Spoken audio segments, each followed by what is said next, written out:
Buen día, licenciado. Buen día, compañeros. En esta oportunidad les vamos a dar a conocer los casos prácticos acerca de la NIA 600 y 610, dando inicio con la NIA 600, que es la NIA Consideraciones Especiales, Auditorías de Estados Financieros de Grupo, incluido el trabajo de los auditores de los componentes. En este caso, como el caso práctico, encontramos el siguiente: procedimientos de auditoría externa multilocalidades, con alcance específico en una comercializadora de productos de belleza. Como antecedentes tenemos, durante 2010, CPA Internacional, una firma de auditoría que opera a nivel mundial, fue contratada para prestar sus servicios de auditoría de estados financieros del grupo Beautiful Woman Limited. En adelante, denominada el grupo, CPA le ha prestado sus servicios durante los últimos 2 años. Este cliente tiene su casa matriz en Francia y posee operaciones en varios países. En este caso podemos ver, incluso como nos lo detalla la NIA 600, que se puede hacer una auditoría recurrente. En este caso, la información o los antecedentes nos detallan que eh, el grupo o la firma de auditoría CPA ha sido la firma de auditoría durante los últimos 2 años. En este caso, prácticamente la NIA 600 nos habla de la aceptación y continuidad del encargo de auditoría del grupo, y en el apartado A2 específicamente se nos detalla que en el caso de una auditoría recurrente, la capacidad del equipo del encargo del grupo para obtener evidencia de auditoría adecuada y suficiente puede verse afectada por cambios significativos.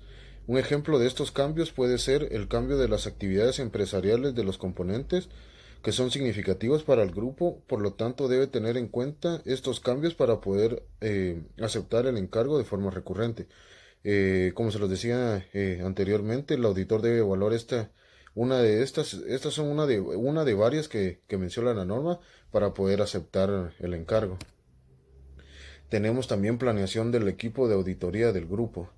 Como parte de la planeación inicial, el equipo de auditoría del grupo inicia el proceso de obtener un entendimiento del auditor que realiza los procedimientos de auditoría del componente de Guatemala. El equipo de auditoría del grupo, considerando la NIA 600 como base para la planeación inicial, obtiene referencias de otros colegas de Francia sobre una firma guatemalteca, la cual se llama Auditores Chapines y Asociados SC.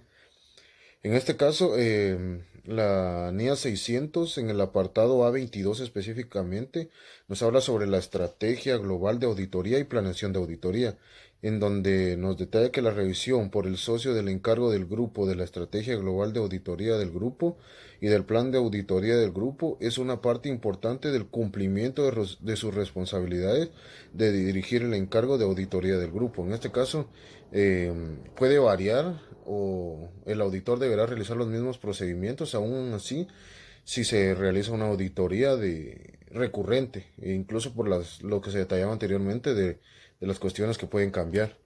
Tenemos confirmación de la firma de auditoría porque se tenía la duda de la existencia de esta firma, y el certificado de la firma de auditoría que se le emite al grupo de auditoría. Continuando con la presentación de aplicación práctica de la NIA 600, ahora veremos lo que es la comunicación. La NIA 600 nos habla sobre la comunicación, ya que es muy importante durante todo el proceso de auditoría, y esto se hace con el propósito de obtener evidencia de auditoría suficiente y adecuada, sobre la cual se basa la opinión de auditoría sobre los estados financieros. De hecho, la comunicación clara es uno de los objetivos del auditor que regula la presente norma. En el presente ejemplo podemos observar que la carta de comunicación nos habla sobre la existencia de líneas de comunicación con el equipo de auditoría del grupo y los equipos de los componentes, pues es esencial para una ejecución eficaz de la auditoría y da directrices para dicha comunicación. También tenemos un ejemplo sobre lo que es el alcance. Pues en el presente caso se considera muy importante determinar el alcance de la auditoría, tal como lo establece la presente norma, y al tomar las consideraciones particulares aplicables a las auditorías del grupo. En el presente ejemplo se requiere un alcance específico, el cual indica que se desarrollen procedimientos de auditoría para cuentas específicas, tomando en cuenta la materialidad asignada. En este caso, para las cuentas por cobrar, patrimonio, e ingresos, así como otros procedimientos. También tenemos algo muy importante que es la carta de compromiso. Es muy importante y en el presente ejemplo vemos que tenemos un protocolo de comunicación, esto para aumentar la eficacia y deja en claro a quiénes se les debe comunicar los distintos eventos del proceso de auditoría. También tenemos algo que es muy relevante y es la confirmación de instrucciones. Pues acá en este presente ejemplo de confirmación de instrucciones, en la cual podemos observar la confirmación de la recepción de la misma y en la cual se detalla el nombre, nivel y correo de los miembros clave del equipo, del componente, así como de las responsabilidades contraídas. También tenemos acá un ejemplo de lo que es la declaración de independencia. Y es muy importante la declaración de independencia, ya que la norma nos indica que el equipo del encargo del grupo solicitará al auditor del componente que le comunique las cuestiones relevantes. Esta comunicación deberá incluir una declaración de si el auditor del componente ha cumplido con los requerimientos de ética aplicables al grupo, incluido la independencia y competencia profesional. Para ello podemos observar en el presente ejemplo una descripción de dicha declaración. También tenemos un ejemplo de lo que es el entendimiento del negocio, ya que la presente norma nos habla sobre el conocimiento del grupo, de sus componentes y de su entorno, y nos indica que el auditor deberá identificar y valorar los riesgos de incorrección material mediante la obtención de conocimiento de la entidad y de su entorno. Como podemos observar en el presente ejemplo, pues es de suma importancia ya que permite identificar riesgos de negocios que pudieran resultar materiales para la entidad. Pues y por último tenemos un ejemplo sobre lo que es un resumen de referencias de auditoría. Y pues en el presente ejemplo podemos notar que al final de la auditoría pues no existen diferencias entre la información financiera presentada por la entidad y el informe final de auditoría. Muchas gracias. Buen día compañeros, siguiendo con los casos prácticos tenemos el caso práctico de la NIA 610. En este caso nosotros vamos a evaluar la importancia de la función de la auditoría interna para la toma de decisiones gerenciales dentro de una cadena de supermercados. En la primera fase, esta se refiere al proceso de evaluación de la función de la auditoría interna bajo la NIA 610, que es consideración del trabajo del auditor interno. A través de esta evaluación nosotros buscamos evidenciar la calidad del trabajo de la auditoría interna con el fin de tener la certeza de la confiabilidad de las funciones que ésta realiza para la toma de decisiones gerenciales. En algunos aspectos de la entidad tenemos las generalidades de esta. Por ejemplo, el objeto principal de la cadena de supermercados es la compra y venta de varias líneas de producto terminado. También tenemos, por la naturaleza de sus operaciones, una de las áreas de control que concentra mayor riesgo en este caso es la administración de inventarios. También esta cuenta con 12 tiendas ubicadas en la ciudad capital y 6 departamentales. También tenemos en los documentos proporcionados a los auditores externos, tenemos el organigrama de la compañía y de auditoría interna, expedientes del personal de los miembros de la auditoría interna, el perfil de los puestos de estos miembros y las funciones del departamento. En los procedimientos utilizados por la auditoría externa tenemos que se documentará su evaluación a través de cuestionarios. Para empezar tenemos este cuestionario que en la primera parte es la importancia del trabajo de auditoría interna. Por ejemplo, dice cuál es la organización del departamento de auditoría interna. El departamento de auditoría interna se encuentra organizado de manera tal que la responsabilidad del área, en este caso recae en el auditor interno general de la entidad, pero sin embargo cada uno de los miembros de este departamento debe cumplir con una serie de obligaciones y responsabilidades de acuerdo a su nivel jerárquico.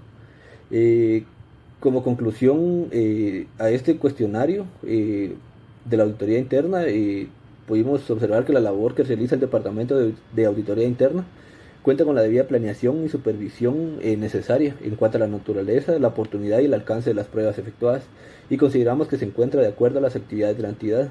También se logró verificar que las pruebas realizadas según lo previsto en los planes de trabajo y que los hallazgos detectados se encuentran en este caso debidamente documentados y se informa a la administración de forma oportuna. En la segunda parte tenemos la organización. Por ejemplo, en la primera pregunta dice: determina un supervisor los alcances y procedimientos de auditoría que se seleccionan. Nos indicaron que sí, que la naturaleza, la oportunidad y el alcance de las pruebas se efectúan en el departamento son establecidos en un programa semestral. También dice se prepara los programas de auditoría con clara indicación del alcance de la auditoría y de los procedimientos que van a ser aplicados. Y nos mencionaron que sí, que los programas por área de revisión detallan los procedimientos a aplicar en los cuales se indican la naturaleza, la oportunidad y el alcance de las pruebas. En el siguiente cuestionario tenemos la independencia. Por ejemplo, dice reporta el jefe de la auditoría interna sobre los más altos niveles gerenciales que se realice de una forma práctica y tiene acceso directo a la junta directiva, comité de auditoría o se queda a nivel gerencia. Nos indicaron que sí, que el resultado del trabajo efectuado por auditoría interna es reportado al comité de auditoría de la entidad, así como a las gerencias para obtener sus comentarios. Como conclusión a este cuestionario de la independencia, pudimos observar que el departamento de auditoría interna, en este caso, posee una posición dentro de la organización que le permite llevar a cabo sus actividades de forma objetiva, ya que no se encuentra como un departamento subordinado a las instrucciones de una gerencia, ya que reporta directamente al comité de auditoría, a pesar de ser área que forma parte de la entidad. Esta puede decidir cuáles son las áreas que va a revisar, así que como en qué momento las va a revisar. Por lo anteriormente expuesto, nosotros consideramos que los comentarios que se incluyen en los informes que prepara la auditoría interna son objetivos y que podemos concluir que la administración de la práctica y el resultado de la labor de este departamento son suficientemente independientes. Gracias. Siguiendo con el ejemplo práctico de la NIA 610 y como parte del requerimiento de que el auditor ha decidido utilizar la ayuda directa de la función de auditoría interna, hay dos cuestiones que el autor debe evaluar. La primera es determinar si existen amenazas a la objetividad de la función de auditoría interna, lo que se puede traducir a determinar si ellos cumplen o tienen la independencia necesaria dentro de la organización. Y el otro aspecto importante es determinar si que ellos tienen la competencia necesaria para realizar el trabajo de auditoría. En este caso, en el ejemplo que se trae, se hace también un pequeño cuestionario donde se evalúan ciertos aspectos. El primero sería evaluar si ellos tienen adecuación y calidades profesionales, es decir, si cuentan con una preparación académica adecuada. También determinar si cuentan con experiencia en auditoría interna. En este caso, lo que se pretende es evaluar si ellos tienen experiencia adicional a la que han adquirido dentro de la empresa en la que están laborando. Otro punto a evaluar por parte del auditor sería si ellos tienen experiencias comparables a sus responsabilidades. Es decir, que si sus responsabilidades dentro de la función de auditoría interna están de acuerdo a la experiencia y a la jerarquía profesional con la que cuentan dentro de esta función. Y si ellos también cuentan con conocimientos en contabilidad y en auditoría. En este caso se llegó a una conclusión, indicando que el departamento cuenta con personal calificado, tanto con experiencia laboral, así como también con áreas específicas. También dice que señala que esta función de auditoría interna tiene una combinación adecuada, tanto con experiencia como de especialidades. Otro aspecto a tomar en cuenta sería la suficiencia de los papeles de trabajo y de los informes de la función de auditoría interna. En este caso, este punto hace referencia más que todo cuando el auditor ha decidido usar el trabajo de la función de auditoría interna. En este caso, el auditor tiene que evaluar si estos trabajos cumplen con los requerimientos necesarios para ser tomados como evidencia de auditoría. Entre un cuestionario que el auditor también puede realizar es revisar o determinar si se encuentran con metodologías o manuales para distintas áreas. Una de estas áreas sería si existen manuales para revisiones preliminares y discusiones con la administración. Es decir, si se cuenta con una comunicación directa con la dirección. Otro aspecto a tomar en cuenta es si existen programas de auditoría para los sistemas principales. En este caso, lo que indica este papel de trabajo es que sí se cuentan con esos programas que consideran el riesgo tanto inherente como el alcance de las pruebas que se van a realizar. Y otro aspecto muy importante a tomar en cuenta en este cuestionario es que si existen más que todo manuales para detectar y prevenir el fraude. En este caso hace referencia a que sí se tienen que esos manuales, pero directamente para aquellas actividades que relacionan más que todo la administración. Y se llega también a una conclusión, que estos papeles de trabajo elaborados por la función de auditoría interna reflejan que el trabajo ha sido efectuado con base a directrices, procedimientos y contienen un plan previo. En base a esto, a estos pequeños ejemplos, lo que se pretende es llegar a una conclusión. En este caso, la conclusión general es que sí se cuentan más que todo con la objetividad y las competencias necesarias, y que los papeles de trabajo de la función de auditoría interna cumplen con los requisitos que el auditor externo ha requerido. Bueno, prácticamente esta es nuestra exposición en base a un pequeño caso práctico de la NIA 610. Muchas gracias.